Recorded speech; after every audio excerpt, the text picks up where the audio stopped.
Sahabat-sahabat, sebelum ini kita dikejutkan dengan satu kes yang sangat membimbangkan. Sebuah buku didapati mengandungi lafaz yang disandarkan kepada Al-Quran, sedangkan lafaz tersebut bukan daripada Al-Quran. Aisyah Hijanah terpaksa memohon maaf apabila satu buku beliau, ayat Al-Quran, semua tak betul, semua palsu. Umat Islam bangkit mempertahankan kesucian Al-Quran. JAKIM keluar kenyataan, menteri keluar kenyataan, netizen keluarkan kenyataan, kerana kita semua memahami bahawa ayat-ayat Allah tidak boleh ditambah, tidak boleh dikurangkan, tidak boleh diubah, apatah lagi dipalsukan. Sahabat-sahabat, hari ini saya melihat satu lagi bentuk penyelewengan agama yang semakin membimbangkan. Kali ini bukan dengan memalsukan lafaz Al-Quran, tetapi dengan menggunakan simbol-simbol yang dimuliakan oleh Al-Quran untuk mengangkat naratif politik. Baru-baru ini muncul kenyataan yang mengumpamakan penyatuan politik sebagai bahtera Nabi Nuh. Bagi sesetengah orang, ini mungkin sekadar analogi, mungkin sekadar bahasa yang digunakan untuk memberi semangat kepada penyokong. Tetapi persoalannya, adakah semua simbol agama boleh dijadikan analogi dalam politik? Atau adakah terdapat batas yang perlu dijaga? Sahabat-sahabat, perbincangan saya bukan bertujuan untuk mengulas sama ada gabungan politik itu baik ataupun buruk. Itu adalah perbahasan politik yang boleh diperdebatkan. Apa yang lebih penting ialah prinsip yang lebih besar. Apabila simbol-simbol wahyu dibawa masuk ke dalam gelanggang politik, apakah kesannya terhadap kefahaman masyarakat terhadap agama? Sahabat-sahabat, inilah persoalan yang ingin saya bincangkan. Kerana apabila batas antara agama dan retorik politik mula kabur, yang paling kita bimbangi bukan sekadar kerosakan kepada politik, tetapi kerosakan kepada cara umat memandang dan menghormati agama itu sendiri. Sahabat-sahabat, untuk memahami mengapa ramai membangkitkan persoalan terhadap kenyataan ini, kita perlu memahami satu perkara. Isunya bukan kerana seseorang itu menggunakan analogi semata-mata. Dalam kehidupan seharian, kita memang menggunakan pelbagai analogi untuk memudahkan orang memahami sesuatu. Tetapi tidak semua analogi mempunyai kedudukan yang sama. Bahtera Nabi Nuh bukan sekadar sebuah kapal yang pernah wujud dalam sejarah. Ia ialah satu simbol yang dirakamkan sendiri oleh Allah SWT di dalam Al-Quran. Allah Ta'ala sebut, wasna'il fulka bi'ayunina wa wahyina. Dan binalah bahtera itu dengan pemeliharaan kami dan menurut wahyu kami. Surah Hud ayat 37. Ayat ini menunjukkan bahawa pembinaan bahtera Nabi Nuh bukan hasil idea atau strategi Nabi Nuh AS sendiri. Ia dibina atas perintah Allah dan petunjuk wahyu daripada Allah. Kemudian Allah Ta'ala sebut, qul nahmil fiha min kulli zawjayn ithnaini wa ahlaka illa man sabaqa alaihi alqaul wa ma amana ma'ahu illa qalil. Kami berfirman, bawalah ke dalam bahtera itu daripada tiap-tiap jenis haiwan berpasang-pasangan, juga keluargamu, kecuali orang yang telah ditetapkan hukuman ke atasnya serta orang-orang yang beriman, dan tidaklah beriman bersama-sama Nuh itu melainkan sedikit sahaja. Surah Hud ayat 40. Ayat ini menjelaskan bahawa mereka yang menaiki bahtera ialah orang-orang yang beriman. Bahtera itu menjadi wasilah yang Allah tentukan untuk menyelamatkan mereka daripada azab banjir. Kemudian Allah SWT menceritakan tentang anak Nabi Nuh yang enggan menaiki bahtera. Anaknya berkata, aku akan pergi berlindung ke sebuah gunung yang dapat menyelamatkanku daripada air banjir. Nabi Nuh menjawab, pada hari ini tidak ada sesuatu pun yang dapat menyelamatkan kamu daripada azab Allah selain orang-orang yang diberikan rahmat olehnya. Lalu ombak memisahkan antara kedua-duanya, maka anak itu termasuk dalam kalangan orang yang ditenggelamkan. Surah Hud ayat 43. Jelas daripada rangkaian ayat ini bahawa bahtera Nabi Nuh bukan sekadar sebuah kapal. Ia berkait rapat dengan wahyu, ketaatan kepada perintah Tuhan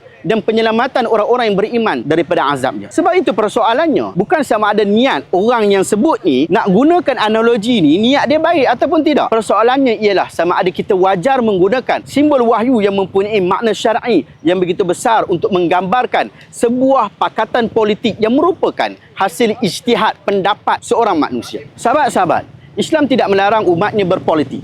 Islam juga tidak melarang parti-parti politik bekerjasama demi mencapai maslahat yang lebih besar. Dalam sejarah Islam sendiri, Rasulullah SAW membuat pelbagai perjanjian dan pendekatan siasah mengikut keadaan semasa. Tetapi kita perlu membezakan antara prinsip agama dengan strategi politik. Prinsip agama datang daripada wahyu. Ia kekal, benar dan tidak akan berubah. Manakala strategi politik ialah hasil ijtihad, hasil pendapat, hasil pandangan seorang manusia. Ia boleh mengubah, berubah mengikut keadaan, tempat, masa dan pertimbangan kepada maslahat. Sebab itu kita melihat dalam mana-mana negara demokrasi, gabungan politik boleh terbentuk, boleh berubah pun, malah boleh berakhir. Itu bukan sesuatu yang pelik dan telah pun terjadi di negara Malaysia kita. Ia sebahagian daripada proses perjalanan politik. Persoalannya, jika politik memang bersifat sementara, mengapa kita mahu mengikatnya dengan simbol-simbol wahyu yang bersifat kekal? Hari ini kita menggunakan istilah analogi bahtera Nabi Nuh. Esok jika berlaku perubahan politik, adakah makna bahtera Nabi Nuh juga berubah? Sudah tentu tidak. Kerana bahtera Nabi Nuh bukan milik mana-mana parti politik. Ia milik Al-Quran. Ia kekal sebagai sebahagian daripada wahyu Allah sehingga hari kiamat. Allah SWT telah mengajar kita asas penyatuan umat. Allah Ta'ala sebut, wa'tasimu bihablillahi jami'a wa la tafarraqu. Berpegang teguhlah kamu semua kepada tali Allah dan jangan kamu bercerai-berai. Surah Ali Imran ayat 103. Sahabat-sahabat, Allah tak suruh kita pegang atas nama parti. Allah tak suruh kita pegang atas nama gabungan parti. Allah suruh kita berpegang kepada hablillah, tali Allah, iaitu agama dan juga petunjuk. Penyatuan umat ni ialah tuntutan agama.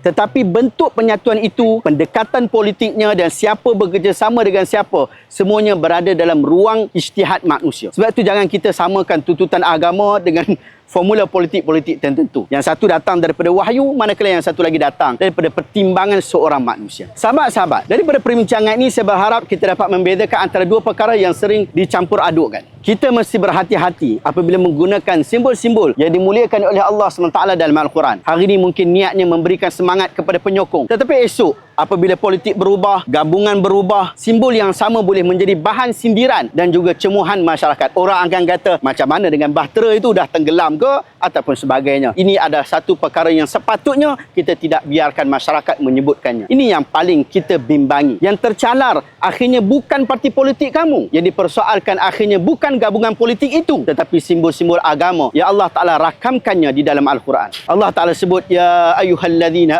amanu la tuqaddimu baina yadayillahi war rasul wattaqullah innallaha sami'un alim.